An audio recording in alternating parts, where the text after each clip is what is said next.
Hello guys, ये हम question answer की जो सीरीज देख रहे हैं इग्नू की, आपका BHDE 106 जो हिंदी का आपका चल रहे हैं सीरीज। लास्ट ईयर के सारे क्वेश्चन आंसर हम कर रहे हैं जो पिछले 10 सालों में पूछे गए आपके क्वेश्चन आंसर हैं BHDE से, उनको हम कंप्लीट करेंगे। BHDE 106 हिंदी भाषा, इतिहास और वर्तमान से। ठीक है, इससे पहले का जो अध्याय 1 था उसके सारे क्वेश्चन आंसर अपलोड किए जा चुके हैं पिछले सालों में जो भी पूछे गए थे, और ये अध्याय 2 है। ठीक है, आज हम अध्याय 2 के क्वेश्चन आंसर देखेंगे इसमें, जो कि अध्याय 2 का आपका नाम क्या है, ब्लॉक 2 में जो यूनिट 2 जो है, इसमें भारतीय भाषाएं और भारोपीय परिवार। ठीक है, भारतीय भाषाएं क्या थी और भारोपीय परिवार क्या है, इनके क्वेश्चन आंसर आज हम देखेंगे जो भी पिछले सालों में पूछे गए हैं। ठीक है, तो चलिए स्टार्ट करते हैं।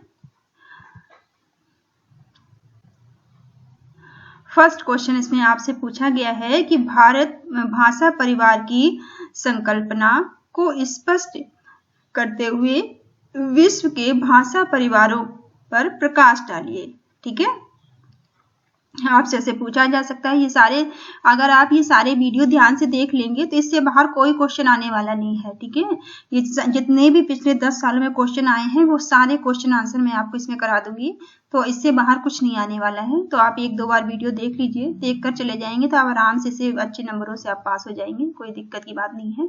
तो इसका ये फर्स्ट क्वेश्चन आपका क्या है, भाषा परिवार की संकल्पना को स्पष्ट करते हुए विश्व के भाषा परिवारों पर प्रकाश डालिए। ठीक है, तो इसमें क्या है, इसके उत्तर में जो ये फर्स्ट क्वेश्चन इसका है, इसमें बताया गया है भाषा परिवार की संकल्पना अत्यंत ही रोचक और बोधगम्य है।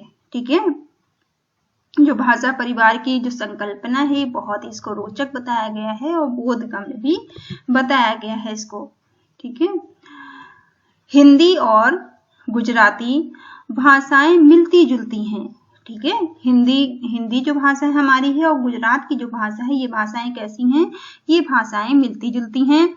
गुजराती में कोई बोले तो हिंदी भाषी उसे समझ सकता है। ठीक है, अगर गुजराती में कोई बोलता है तो हिंदी बोलने वाला भी उसे आसानी से समझ लेता है। इसीलिए ऐसा कहा गया है कि हिंदी और गुजराती दोनों मिलती जुलती भाषाएं हैं।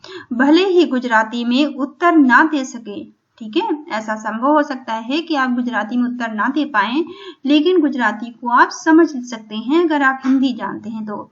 इसका कारण है दोनों भाषाओं की उच्चारण की व्यवस्था, संरचना और क्रिया रचना एक जैसी है। ठीक है, इसका क्या कारण है कि हिंदी और गुजराती मिलती जुलती हैं, क्योंकि इन दोनों भाषाओं का जो उच्चारण है, ठीक है, उच्चारण की जो व्यवस्था संरचना है और उसकी क्रिया संरचना एक जैसी है। ठीक है, उसकी क्रिया संरचना और उच्चारण की व्यवस्था कैसी है, एक जैसी है। इसी वजह से हम ये कह सकते हैं उच्चारण की व्यवस्था संरचना और क्रिया रचना जो है एक जैसी है। इसीलिए हम ये कह सकते हैं कि हिंदी और गुजराती मिलती जुलती भाषाएं हैं।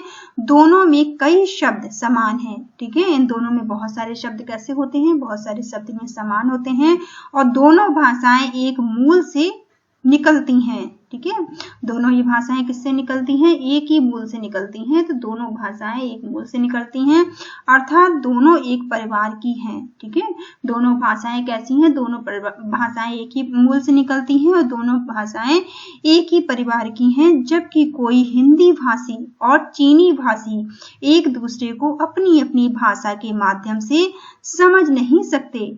ठीक है, अगर कोई हिंदी बोलने वाला है और दूसरा चीनी भाषा बोलने वाला है तो ये दोनों एक दूसरे की बात को नहीं समझ पाएंगे। ठीक है, क्योंकि ये दोनों भाषाएं भिन्न भिन्न प्रकृति वाले दो परिवारों की हैं। ठीक है, क्योंकि हिंदी और जो चीनी भाषा है ये दोनों अलग अलग, इनकी प्रकृति क्या है, अलग अलग है। ये भिन्न भिन्न प्रकृति वाले दोनों परिवारों की भाषाएं हैं। ठीक है, ये दो अलग अलग परिवारों की भाषाएं हैं, इनकी प्रकृति अलग है। इसलिए एक हिंदी बोलने वाला, एक चाइनीज बोलने वाला, दोनों एक दूसरे की भाषाओं को नहीं समझ सकते।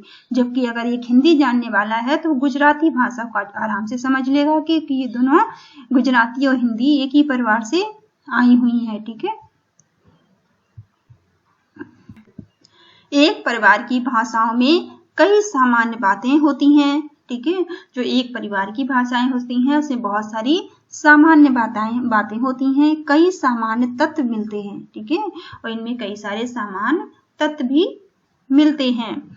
विश्व के भाषा परिवारों की रूपरेखा इस प्रकार है। जो विश्व के भाषा परिवार है उनकी रूपरेखा किस तरह से बताई गई है? भारोपीय परिवार या भारत यूरोप परिवार, ठीक है, भारोपीय परिवार या फिर भारत यूरोप परिवार की अगर हम बात करें तो इस परिवार में प्राचीन भाषाएं संस्कृत, लैटिन, ग्रीक शामिल हैं, ठीक है। ये भारोपीय परिवार या यूरोप परिवार जो हम कह रहे हैं इनमें कौन कौन सी भाषाएं शामिल हैं इस भाषा परिवार में? इसमें प्राचीन भाषाओं में संस्कृत है, लैटिन है और ग्रीक भाषाएं शामिल हैं। इस परिवार की आधुनिक भाषाओं में अंग्रेजी, जर्मन, फ्रांसीसी, इतालवी, स्पेनिश, ग्रीक, रूसी, चेक, फारसी और पश्तो आदि के साथ हिंदी, बांग्ला, गुजराती, मराठी आदि भारतीय भाषाएं, सिंहली आदि आती हैं, ठीक है। जबकि अगर हम आधुनिक भाषाओं की बात करें, आधुनिक भाषा में कितनी सारी भाषाएं शामिल हो चुकी हैं? आधुनिक भाषाओं में अंग्रेजी, जर्मन, फ्रांसीसी, इतालवी, स्पेनिश, ग्रीक और रूसी, चेक, फारसी और पश्तो आदि और भाषाएं शामिल हुई हैं। और इसी के साथ साथ हिंदी में हम बांग्ला कह सकते हैं, गुजराती, मराठी आदि भारतीय भाषाएं भी शामिल हो गई हैं, ठीक है। अगर आधुनिक भाषाओं में बहुत सारी भाषाओं का मिक्सचर बन गया है, बहुत सारी भाषाएं मिक्स हो गई हैं इसमें। इस परिवार की भाषाएं बोलने वाले अमेरिकी महाद्वीप, ऑस्ट्रेलिया महाद्वीप, यूरोप में अधिक संख्यक, ठीक है। ये इस तरह की भाषाओं को बोलने वाले कौन कौन लोग हैं? इस तरह की भाषाएं अमेरिका महाद्वीप में बोली जाती हैं, ऑस्ट्रेलिया महाद्वीप में बोली जाती हैं और यूरोप में बोली जाती हैं, अधिकांश लोग बोलते हैं। एशिया में भी इस भाषा परिवार के बोलने वालों की संख्या अधिक है, ठीक है। एशिया में भी बहुत सारे लोग इस भाषा को बोलते हैं, तो इस भाषा परिवार के बोलने वालों की संख्या एशिया में भी बहुत ज्यादा है, तो एशिया में भी इन तरह की भाषाएं बहुत ज्यादा बोली जाती हैं। भारत ईरानी इसी परिवार का एक उपकुल है, ठीक है। जो भारत और ईरानी है वो भी इसी परिवार का एक उपकुल है, इसको एक उपकुल कहा जाता है। और हिंदी आदि भारतीय आर्य भाषाएं इस उपकुल की एक प्रमुख शाखा में आती हैं, ठीक है। जो हिंदी और भारतीय भाषाएं हैं, हिंदी और भारतीय जो आर्य भाषाएं हैं वो भी इस भाषा परिवार के एक उपकुल की एक मुख्य शाखा हम इसे कह सकते हैं। दूसरे पॉइंट में से बताया गया है कि सेमेटिक, ठीक है, दूसरे पॉइंट में से बताया गया है कि सेमेटिक हेमेटिक परिवार, ठीक है, सेमेटिक हेमेटिक परिवार के बारे में बताया गया है। इसमें क्या कहा गया है कि सेमेटिक वर्ग में पुरानी हिब्रू, ठीक है, सेमेटिक वर्ग में कौन सी आती है? पुरानी हिब्रू और अरबी भाषा का उल्लेख किया गया है, भाषा उल्लेखनीय है, ठीक है। सेमेटिक और हेमेटिक परिवार में सेमेटिक वर्ग में पुरानी हिब्रू, ठीक है, पुरानी हिब्रू और अरबी भाषा का उल्लेख किया गया है। इन भाषाओं के बोलने वालों का क्षेत्र मध्य एशिया, पुरानी बेबीलोन और सुमेर संस्कृतियों का केंद्र है, ठीक है। इन भाषाओं को बोलने वालों का जो क्षेत्र है वो कौन कौन सा क्षेत्र में आते हैं? ये आपका मध्य एशिया, पुरानी हेबुलोन, ठीक है, पुरानी बेबीलोन और सुमेर संस्कृतियों का एक केंद्र है। पुरानी अरबी अब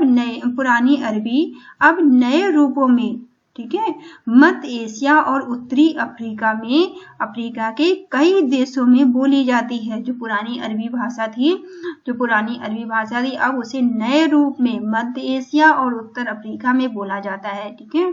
जो पुरानी अरबी भाषा थी उसे अब नए रूप में मध्य एशिया और उत्तरी अमेरिका में बोला जाता है, उत्तरी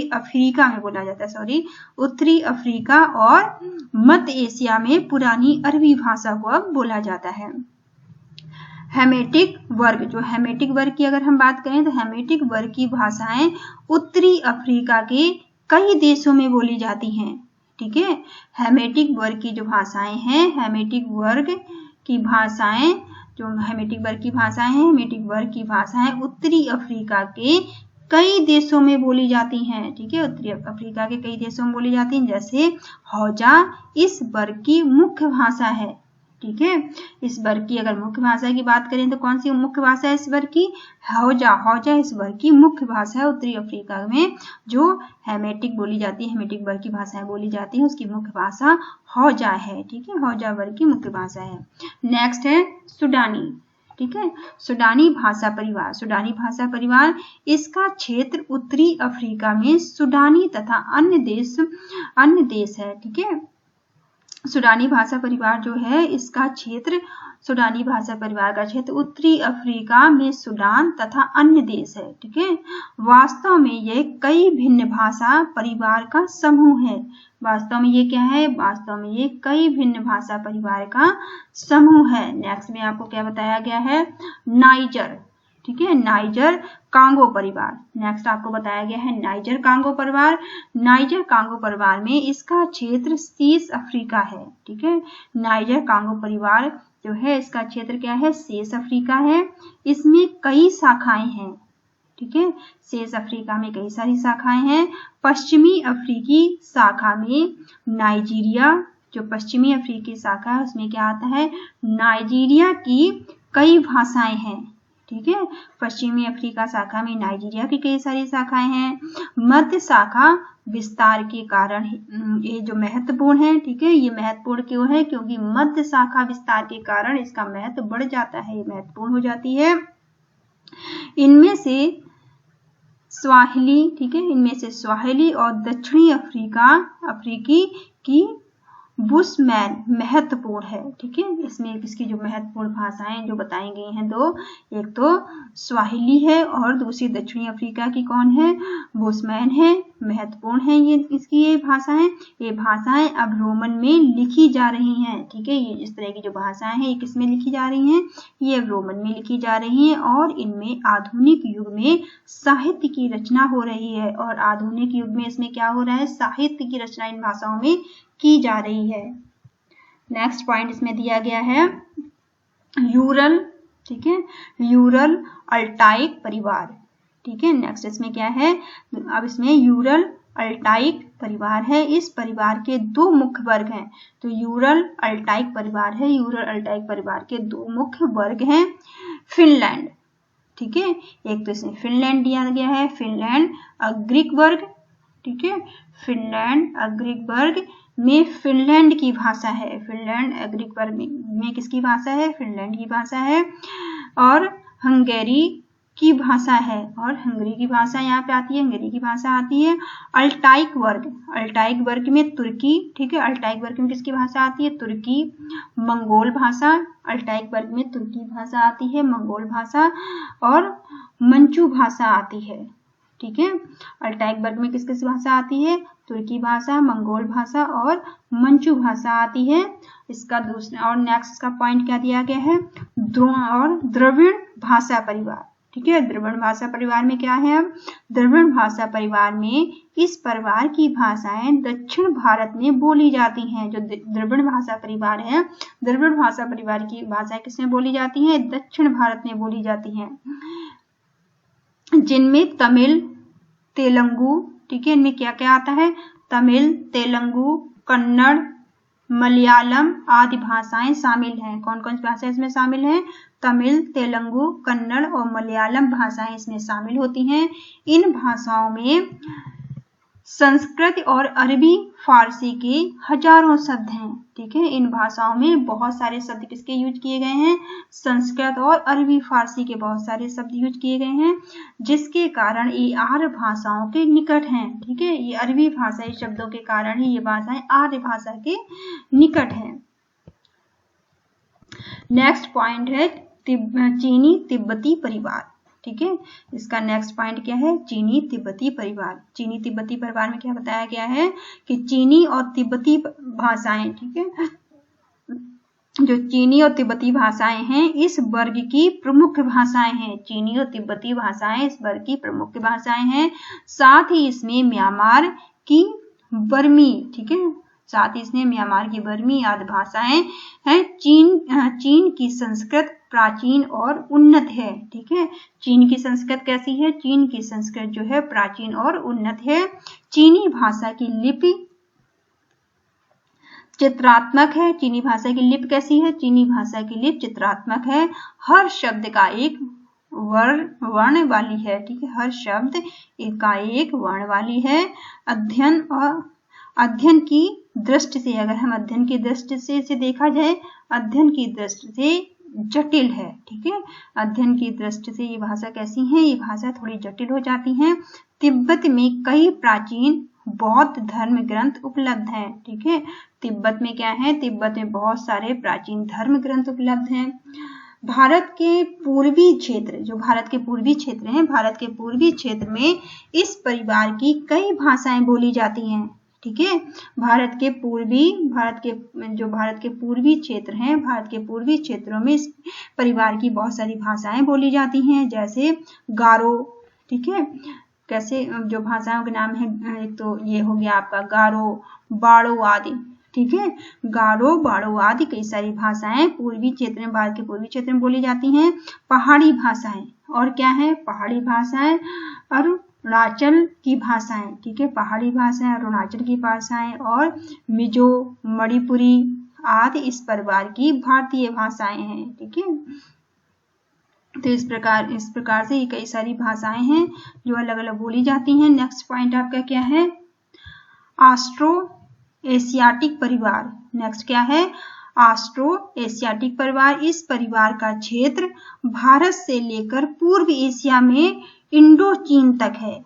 ठीक है, ऑस्ट्रो एशियाटिक परिवार, जो ऑस्ट्रो एशियाटिक परिवार है, इस परिवार का क्षेत्र भारत से लेकर पूर्व एशिया में इंडो चीन तक फैला हुआ है। ठीक है, दक्षिण म्यांमार की मोन। ठीक है, दक्षिण म्यांमार की क्या है? मोन। और कंबोडिया के खमेर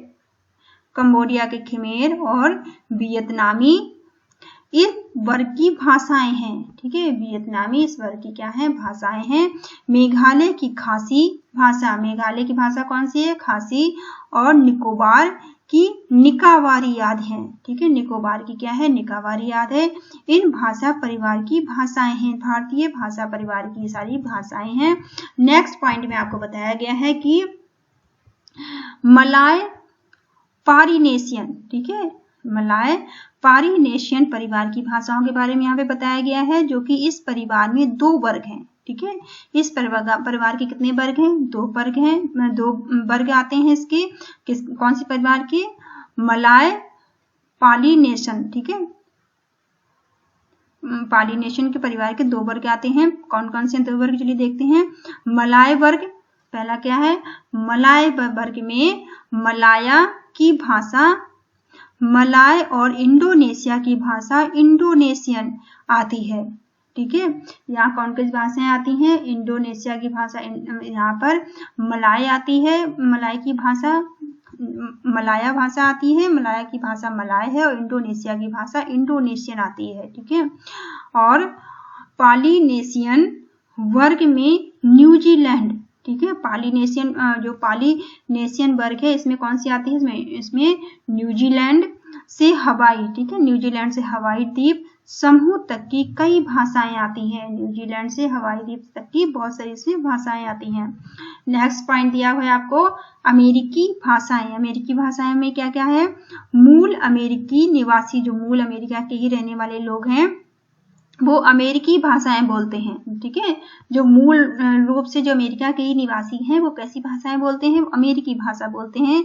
वैसे ये निवासी कम होते जा रहे हैं, और अमेरिका के रहने वाले लोग कम होते जा रहे हैं, और कई अंग्रेजी भाषी हो गए हैं, और यहाँ पे अंग्रेजी बोलने वाले लोग ज्यादा हो गए हैं, अमेरिकी लोग कम ही बोलते हैं। ठीक है, तो ये आपका फर्स्ट क्वेश्चन था सेकंड अध्याय का। ठीक है, अब आपका सेकंड क्वेश्चन इसमें आता है। चलिए इसके सेकंड क्वेश्चन देख लेते हैं। इसमें सेकंड क्वेश्चन है इसका, आपके सेकंड क्वेश्चन है भारतीय भाषा परिवार का परिचय देते हुए उसकी मुख्य विशेषताएं बताइए।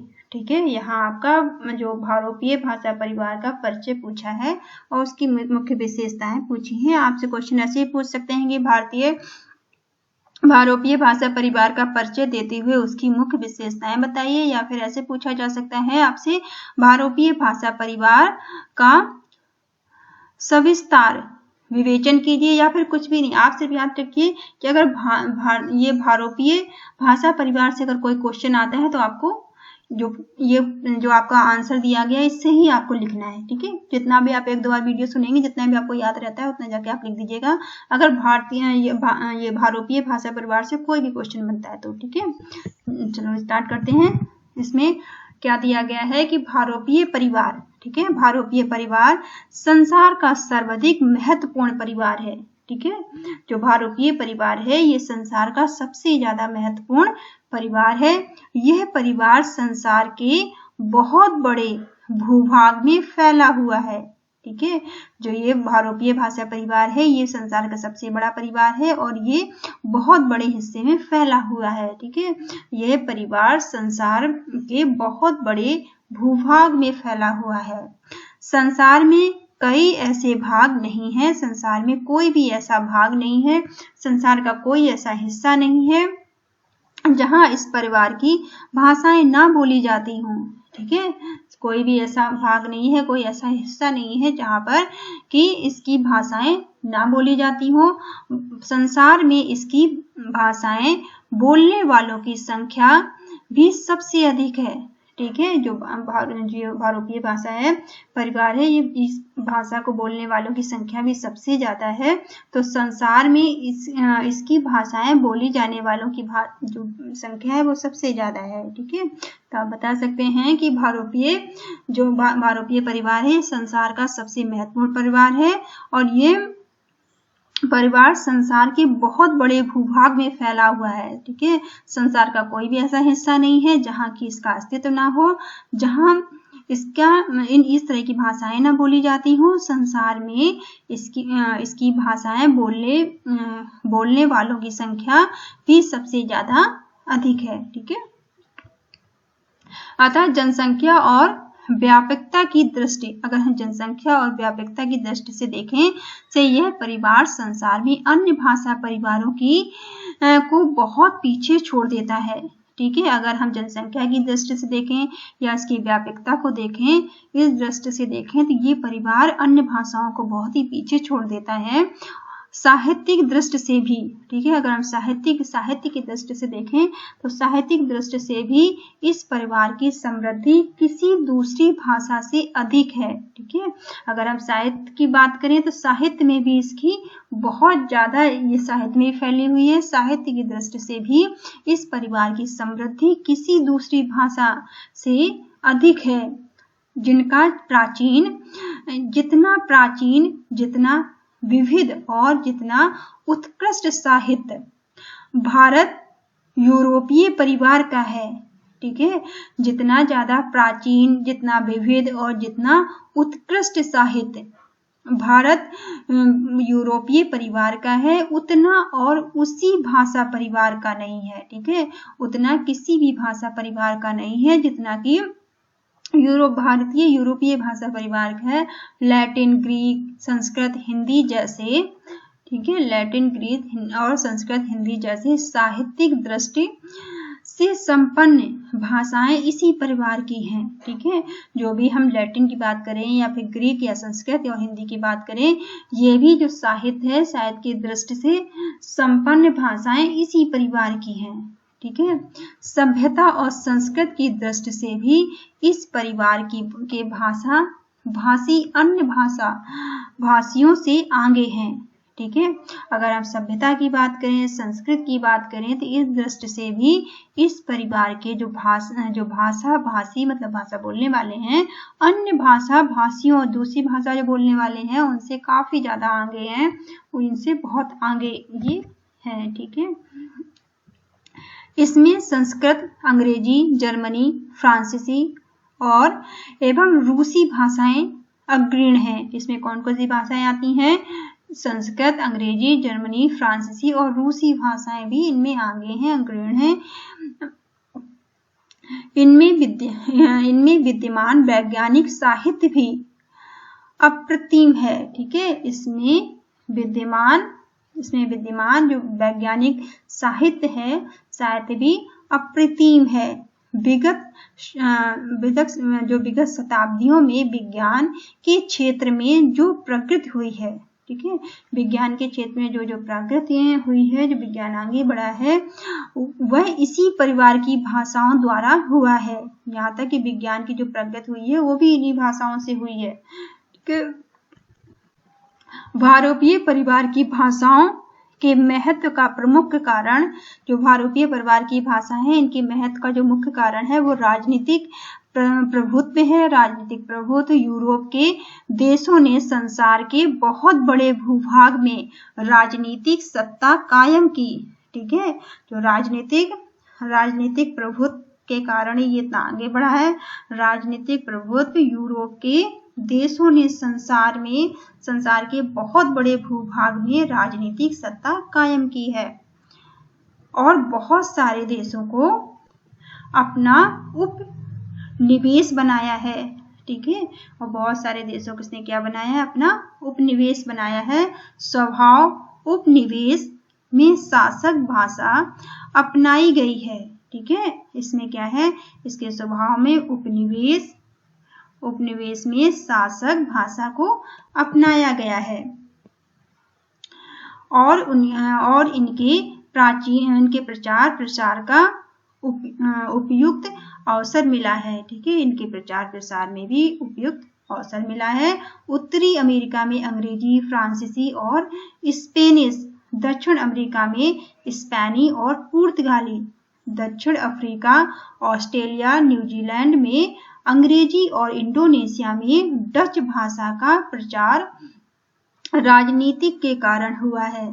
ठीक है, इसमें क्या है, बताया गया है कि उत्तरी अमेरिका में, ठीक है, उत्तरी अमेरिका में अंग्रेजी, फ्रांसीसी और स्पेनिश, दक्षिण अमेरिका में स्पेनिश और पुर्तगाली, ठीक है, पुर्तगाली, दक्षिण अफ्रीका, ऑस्ट्रेलिया और न्यूजीलैंड में अंग्रेजी और इंडोनेशिया में डच भाषा का प्रचार राजनीतिक के कारण ही हुआ है। भारत में भी अंग्रेजी का प्रवेश राजनीतिक सत्ता का परिणाम है। ठीक है, भारत में भी जो अंग्रेजी भाषा का जो प्रवेश हुआ है वो भी राजनीति के कारण ही हुआ है। अफ्रीका के जो अन्य भाग हैं, अन्य हिस्से हैं, अफ्रीका के अन्य भागों में फ्रांसीसी, जर्मन, इतालवी और बेल्जियम आदि भाषाओं का प्रसार भी राजनीतिक प्रभाव का ही परिणाम है। भाषा विज्ञान की दृष्टि से भी यह परिवार सर्वाधिक महत्वपूर्ण है। ठीक है, भाषा विज्ञान के भी हिसाब से ये की दृष्टि से भी ये बहुत ही महत्वपूर्ण हो जाता है, क्योंकि भाषा विज्ञान का आरंभ ही इस परिवार की भाषाओं के अध्ययन से हुआ है। ठीक है, क्योंकि जो भाषा परिवार है, भाषा विज्ञान का जो आरंभ हुआ है वो इन्हीं भाषा परिवार से हुआ है, भाषाओं के अध्ययन से हुआ है।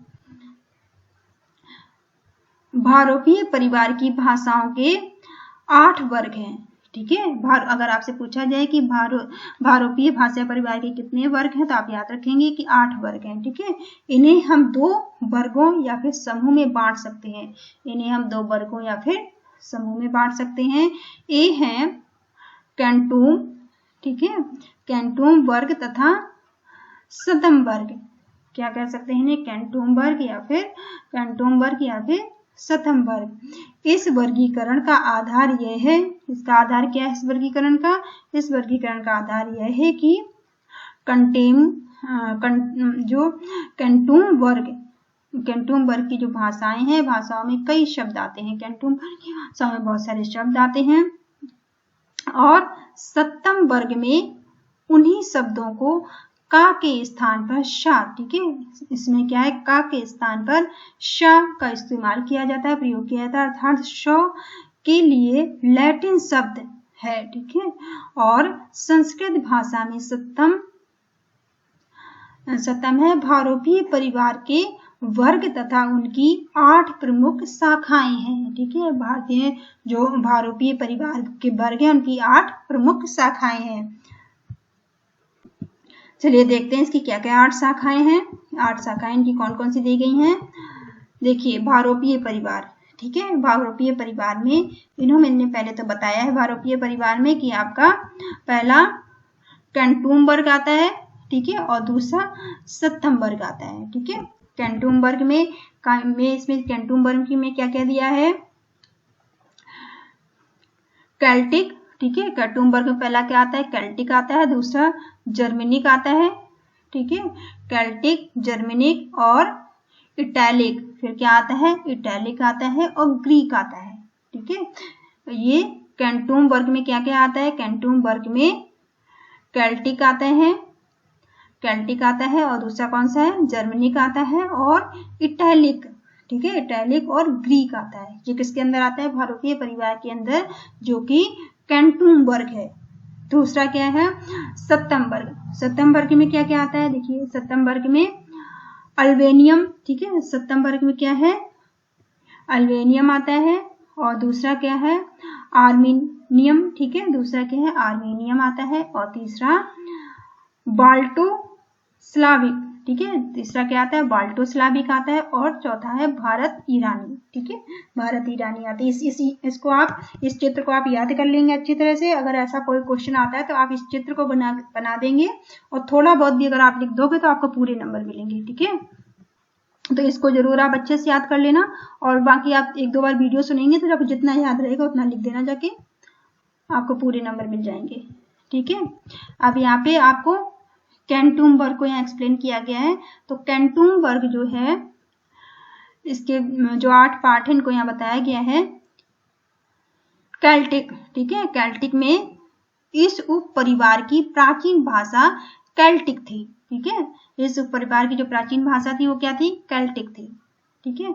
जो कभी मध्य यूरोप की प्रमुख भाषा थी, ठीक है। जो कभी मध्य यूरोप की प्रमुख भाषा हुआ करती थी। आज इसकी परंपरा पर पता नहीं चलता, ठीक है। आज इसकी जो परंपरा है इसका भी पता आज नहीं लगाया जा सकता, इसकी परंपरा का ही पता नहीं चलता। आयरलैंड की आयरिश, ठीक है। आयरलैंड की कौन सी भाषा थी, आयरलैंड की भाषा आयरिश थी। वेल्स की भाषा वेलिश थी, ठीक है। वेल्स की भाषा क्या थी, वेलिश। मालदीव की भाषा मान थी, ठीक है। मालदीव की भाषा क्या थी, मान थी। स्कॉटलैंड की स्कॉच, स्कॉटलैंड की भाषा क्या थी, स्कॉच थी। और ब्रिटेन एवं फ्रांस में बोली जाने वाली ब्रिटेनी, ठीक है। ब्रिटेन और फ्रांस में जो बोली जाती थी वो कौन सी थी, वो ब्रिटेनी थी। एवं प्राचीन भाषा माल, प्राचीन भाषा जो थी माल भी इसी उप परिवार की भाषाएं थी। ये भाषाएं भी किसकी थी, इसी उप परिवार की भाषाएं थी। इनमें ईसा की क्रमांश, ठीक है। इनमें ईसा की क्रमांश 5वीं और 8वीं शताब्दी, इसमें ईसा की क्रमांश जो 5वीं और 8वीं शताब्दी तक की सामग्री उपलब्ध है, ठीक है। इसमें जो ईसा की जो 5वीं और 8वीं शताब्दी की सामग्री थी वो भी इन्हीं भाषाओं में उपलब्ध थी। नेक्स्ट है जर्मनिक या प्यूटानिक, ठीक है। जर्मनिक या फिर प्यूटानिक, जर्मनिक या प्यूटानिक में क्या दिया गया है, भारतीय परिवार का यह अत्यंत महत्वपूर्ण उप परिवार है। भारतीय परिवार का ये बहुत ही महत्वपूर्ण उप परिवार है। इस प्यूटानिक उप परिवार, इसे प्यूटानिक उप परिवार भी कहा जाता है, ठीक है। जिसे जो है प्यूटानिक उप परिवार भी कहते हैं। अंग्रेजी इसी परिवार की भाषा है। ये आप ध्यान रखेंगे कि अंग्रेजी किस परिवार की भाषा है, तो अंग्रेजी आपके जर्मनिक या फिर प्यूटानिक परिवार की ही भाषा है। इस उपवर्ग के अंतर्गत सबसे प्राचीन भाषा गाथिक है, ठीक है। इसमें सबसे ज्यादा प्राचीन भाषा कौन सी है, ये सबसे ज्यादा प्राचीन भाषा इसमें गाथिक है। जर्मनी, डैनिश, ठीक है। क्या क्या है इसमें, जर्मनी, डैनिश, नॉर्वेज, ठीक है, नॉर्वेज और स्वेडिश, डच इस उप परिवार की अन्य प्रसिद्ध भाषाएं हैं, ठीक है। इसी परिवार की जो दूसरी अन्य जो प्रसिद्ध भाषाएं वो कौन कौन सी हैं, जर्मनी, डैनिश और नॉर्वेजियन, स्वेडिश और डच हैं, ठीक है। जो जर्मन, डेनमार्क, ठीक है, ये कहाँ बोली जाती हैं, जो जर्मन, डेनमार्क, नॉर्वे, स्वीडन और नीदरलैंड में बोली जाती हैं। जर्मन ओजपूर्ण भाषा है। जर्मन कैसी भाषा है? जर्मन एक ओजपूर्ण भाषा है। इसमें प्रचुर वैज्ञानिक साहित्य मिलता है। ठीक है, इसमें बहुत बड़ी मात्रा में वैज्ञानिक साहित्य मिलता है। अंग्रेजी को अंतरराष्ट्रीय भाषा होने का गौरव दिया जाता है। ठीक है, अंग्रेजी जो है इसको अंतरराष्ट्रीय भाषा कहा गया है। आप ध्यान रखेंगे कि अंग्रेजी को अंतरराष्ट्रीय भाषा होने का गौरव दिया जाता है। अंग्रेजी एक अंतरराष्ट्रीय भाषा है। नेक्स्ट पॉइंट आपको दिया है इटैलिक। ठीक है, इटैलिक इस उपपरिवार की सबसे प्रसिद्ध भाषा लैटिन है। ठीक है, इस उपपरिवार की सबसे ज्यादा प्रसिद्ध भाषा कौन सी है? लैटिन है। लैटिन होने से इस उपपरिवार को लैटिन कहा जाता है। ठीक है, उपपरिवार भी कहते हैं, इसे उपपरिवार भी कहते हैं। लैटिन भाषा रोमन कैथोलिक, ठीक है, ये भाषा क्या है? रोमन कैथोलिक संप्रदाय की धर्म भाषा तथा रोम साम्राज्य की राजभाषा है। ठीक है, ये रोम धर्म भाषा तथा रोम साम्राज्य की राजभाषा से कहते हैं। यूरोप में इसका वही स्थान है। ठीक है, यूरोप में इसका वही स्थान होता है जो भारत में संस्कृत का है। ठीक है, जो स्थान भारत में संस्कृत का होता है वही स्थान यूरोप में किसका है? इटैलिक का है, जिसे लैटिन कहा जाता है। ठीक है, इसने ग्रीक की भांति समस्त यूरोपीय भाषाओं को प्रभावित किया है। ठीक है, इस भाषा ने भी ग्रीक भाषा की तरह ही सारी यूरोपीय भाषाओं को प्रभावित किया है। जैसे इटली, फ्रांस, स्पेनिश, पुर्तगाल आदि आधुनिक भाषाएं इटालिक, फ्रेंच, स्पेनिश, पुर्तगाली इसी से विकसित हुई हैं। ठीक है, तो ये समझिए आपकी इटली, फ्रांस, स्पेन, पुर्तगाली आदि की जो आधुनिक भाषाएं हैं उससे इटालिक, फ्रेंच, स्पेनिश और पुर्तगाली भाषाओं का भी विकास हुआ है। इस उपपरिवार की जो प्राचीन भाषाएं हैं वो ऑस्कन एवं एब्रियन है। ठीक है, वो ऑस्कन और क्या है? एब्रियन का परवर्ती विकास नहीं मिलता है, बल्कि इसके अवशेष इस समय केवल कुछ लेखों में मिलते हैं। ठीक है, इनके अवशेष कुछ जगह मिलते हैं। इनका कोई लिखित कोई इनका प्रूफ नहीं है। इनको सिर्फ कुछ जगह ही इनके सबूत मिलते हैं। नेक्स्ट है आपका है ग्रीक। ठीक है, ग्रीक में बताया गया है कि कैंटूम वर्ग का यह प्राचीन एवं प्रसिद्ध उपपरिवार है। ठीक है, ग्रीक को क्या बताया गया है? ग्रीक को कहा गया है कि ये जो है कैंटूम वर्ग का यह प्राचीन एवं प्रसिद्ध उपपरिवार है। इसे हेलेनिक भी कहते हैं। क्या कहते हैं इसे? हेलेनिक भी कहा जाता है। और यूनान, साइप्रस और क्रीट, ठीक है, यूनान, साइप्रस और कीट में जो भाषाएं बोली जाती हैं उनका विकास प्राचीन ग्रीक से ही हुआ है। ठीक है, उनका विकास किससे हुआ है? इसका विकास भी प्राचीन ग्रीक से ही हुआ है। ग्रीक के प्रसिद्ध विद्वान होमर, जो ग्रीक के सबसे प्रसिद्ध विद्वान है वो कौन से? होमर हैं। ग्रीक के प्रसिद्ध विद्वान होमर ने इलियड, ठीक है, इलियड एवं ओडेसी, ठीक है, इलियड एवं ओडेसी नामक महाकाव्य की रचना भी इसी प्राचीन ग्रीक भाषा से की है। ठीक है, इसी प्राचीन ग्रीक भाषा में की है। सुकरात एवं अरस्तु, और जो सुकरात और अरस्तु हैं, सुकरात और अरस्तु के ग्रंथ भी ग्रीक भाषाओं में लिखे गए हैं। जो आपके सुकरात हैं और अरस्तु हैं, इन्होंने अपने ग्रंथ भी ग्रीक भाषा में ही लिखे हैं। ग्रीक की संस्कृत एवं वहाँ का साहित्य बहुत पुराना है। जो ग्रीक की संस्कृति है और ग्रीक का साहित्य जो है वो बहुत ही पुराना है। यूरोप के साहित्य एवं संस्कृत पर ग्रीक के साहित्य एवं संस्कृत का बड़ा प्रभाव पड़ता है। ठीक है, यूरोप का जो साहित्य है और वहाँ का जो संस्कृत है वो ग्रीक के साहित्य और संस्कृत पर बहुत ही बड़ा प्रभाव डालता है। ग्रीक की अन्य प्रसिद्ध भाषा थी, ग्रीक की जो दूसरी प्रसिद्ध भाषा थी वो एंटिक। जो दूसरी प्रसिद्ध भाषा कौन थी? एंटिक, जो विकसित होकर कोइने बन गई। जो विकसित होकर क्या बन गई? कोइने बन गई, कोइने कहलाई। वर्तमान में ग्रीक का विकास इसी कोइने भाषा से हुआ है। ठीक है। वर्तमान में जो ग्रीक का विकास है वो इसी कोइने भाषा से हुआ है और पुरानी बोलियों में एंटिक, ठीक है, जो पुरानी बोलियां थी उनमें क्या था, उनमें एंटिक और डोटिक आयोरिक मुख्य थी, ठीक है। उनमें क्या क्या मुख्य थी, उनमें एंटिक, डोएटिक और आयोरिक मुख्य थी। स्वराघात, ठीक है, स्वराघात की प्रधानता, उसमें स्वराघात की प्रधानता थी। शब्द रूपों की बहुलता और स्वरों की अधिकता ग्रीक भाषाओं की विशेषता थी, ठीक है। ग्रीक भाषाओं की विशेषता क्या थी, वहां की विशेषता थी स्वराघात, ठीक है, वहां की विशेषता थी स्वराघात और वहां की जो प्रधानता थी उनके शब्दों के रूप जो बहुलता और स्वरों की अधिकता जो ग्रीक भाषा थी उसमें थी, ठीक है। नेक्स्ट आपका दिया गया है सतत वर्ग, ठीक है। सतत वर्ग में क्या बताया गया है, अल्बेनियन, ठीक है। अल्बेनियन सतत वर्ग में अल्बेनियन के बारे में कहा गया है कि अल्बेनियन भारोपीय परिवार की यह एक ऐसी भाषा है, ठीक है। अल्बेनियम जो है ये भारोपीय परिवार की एक ऐसी भाषा है जो बहुत से परिवारों की बहुत सी भाषाओं से प्रभावित है, ठीक है। ये बहुत से परिवारों की बहुत सी भाषाओं से क्या है, ये प्रभावित है। इस भाषा पर लैटिन, ग्रीक के अतिरिक्त तुर्की, अरबी, फ्रांसीसी और का भी प्रभाव है। इसमें लैटिन के अलावा किस किस चीज का प्रभाव है, ग्रीक भाषा का, तुर्की, अरबी, फ्रांसीसी का भी प्रभाव है। गेग उत्तर में और तोस्क दक्षिण में इसकी दो अन्य उपभाषाएं हैं, अल्बेनिया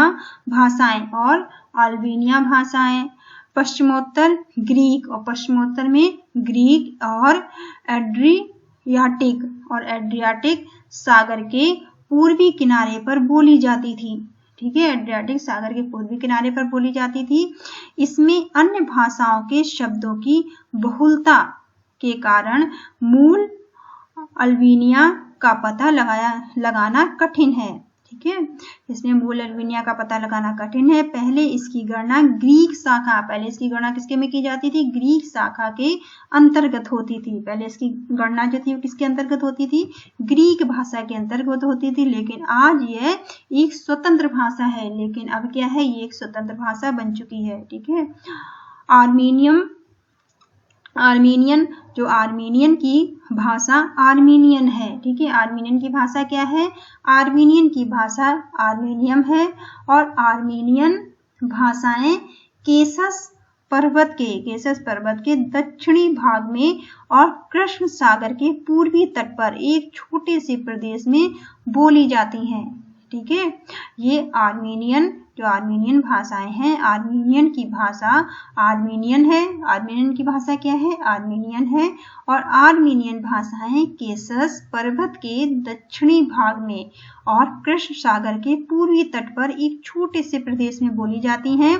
प्राचीन समय में आर्मीनिया जो है वो प्राचीन समय का ईरान से राजनीतिक संबंध होने के कारण इसे आर्मीनिया का जो प्राचीन राजनीतिक संबंध है, प्राचीन समय में इसका राजनीतिक संबंध था और इसी कारण भाषा में ईरानी शब्दों का बहुलता रहा है, ठीक है। इसी की वजह से ये ईरानी शब्द बहुत सारे इसमें यूज हुए हैं। ईरानी शब्द की बहुलता के कारण कुछ विद्वान इसे पहले भारत ईरानी उपकुल की एक शाखा मानते थे, ठीक है, क्योंकि इसमें ईरानी के बहुत सारे शब्द यूज हुए थे। इसीलिए कुछ विद्वान ऐसा मानते थे कि इसमें ये भारत ईरान के कुल की भाषा है, कुल की एक शाखा मानते थे, भारत ईरान की कुल की एक शाखा मानते थे। इसे अध्ययन के द्वारा यह सिद्ध हो चुका है, ठीक है, एक अध्ययन से यह सिद्ध हो चुका है कि इसकी रचना शैली बिल्कुल भिन्न है। क्या सिद्ध हो चुका है कि इसकी जो रचना शैली है वो बिल्कुल अलग है, बिल्कुल भिन्न है, अतः यह एक स्वतंत्र शाखा है, ठीक है। क्या सिद्ध हो चुका है कि ये एक स्वतंत्र शाखा है।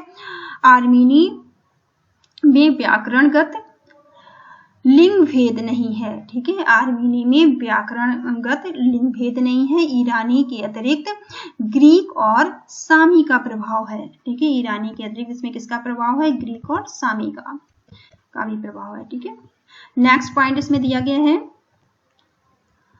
बाल्टो स्लाविक। ठीक है, बाल्टो स्लाविक, स्लीविक, जिसे स्लीविक भी कहते हैं, बाल्टो स्लाविक जिसे स्लीविक भी कहा जाता है। कुछ विद्वान बाल्टा एवं स्लीविक, कुछ जो विद्वान है वो बाल्टा और स्लीविक को दो अलग अलग परिवार मानते हैं। ठीक है, कुछ विद्वान ऐसे हैं जो बाल्टा और स्लीविक को अलग अलग परिवार मानते हैं, किंतु बहुत से विद्वान इन्हें एक ही परिवार की दो शाखाएं मानते हैं। लेकिन बहुत सारे लोग इसे एक ही परिवार की दो शाखाएं मानते हैं। बाल्टिक समुदाय, ठीक है, बाल्टिक समुदाय की मुख्य भाषाएं, जो बाल्टिक समुदाय की जो मुख्य भाषाएं हैं, बाल्टिक प्रदेश की लिथुआनिया एवं लाटविया की लैटिन और प्रूशियन, ठीक है, और प्रूशियन स्लीविक शाखा की मुख्य भाषाएं हैं। रूसी, चेकास्लोवेकिया, ठीक है, रूसी और चेकास्लोवेशिया की चेक और पोलैंड की पोलिश इस शाखा की अन्य प्रसिद्ध भाषाएं हैं। स्लीविक भाषाओं में पारस्परिक समानता अधिक है। स्लीविक भाषाओं में पारस्परिक समानता है वो अधिक है। इसी की 9वीं शताब्दी के निकट की शाखा की कुछ साहित्यिक रचनाएं उपलब्ध होती हैं। इन शाखाओं की भाषाएं, जो शाखाएं हैं, इन शाखाओं की भाषाएं पूर्वी यूरोप के एक बहुत बड़े भाग में फैली हुई हैं। ठीक है, तो इस तरह से ये आपकी भाषाएं थी।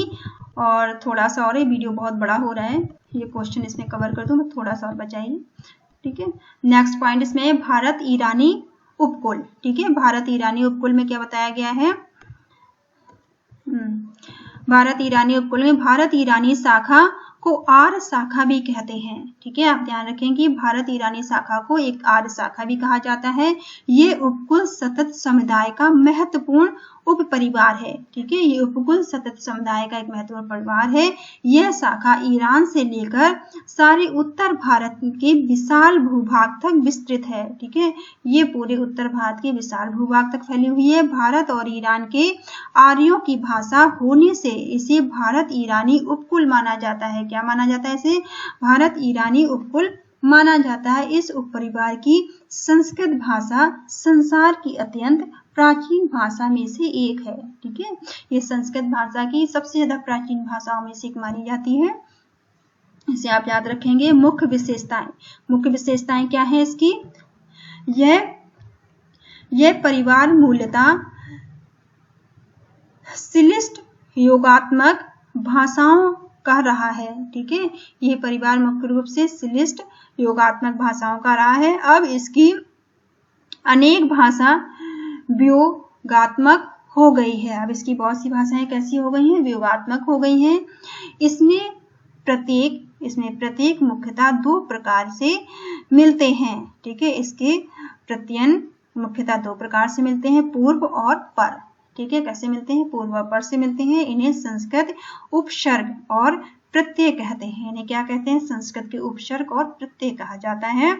नेक्स्ट है समास। समास रचना इस परिवार की मुख्य बड़ी विशेषता है। इस परिवार की जो मुख्य बड़ी विशेषता क्या है? समास, जो समास की रचना, ठीक है, इसकी मुख्य विशेषता है।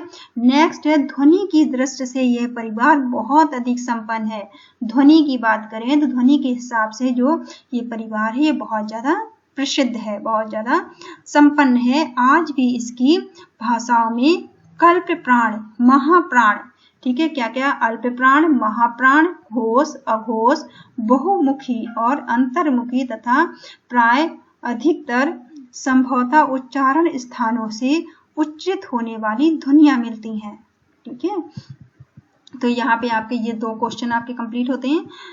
और ये वीडियो काफी बड़ा हो गया है, बाकी क्वेश्चन आपको नेक्स्ट वीडियो में मिलेंगे। ठीक है, नहीं तो ये वीडियो ऑलरेडी 50 मिनट का होने वाला है। तो आप चैनल को लाइक करिए, शेयर करिए, सब्सक्राइब करिए। कोई चीज अगर नहीं समझ में आती है तो आप मुझे कमेंट कर सकते हैं।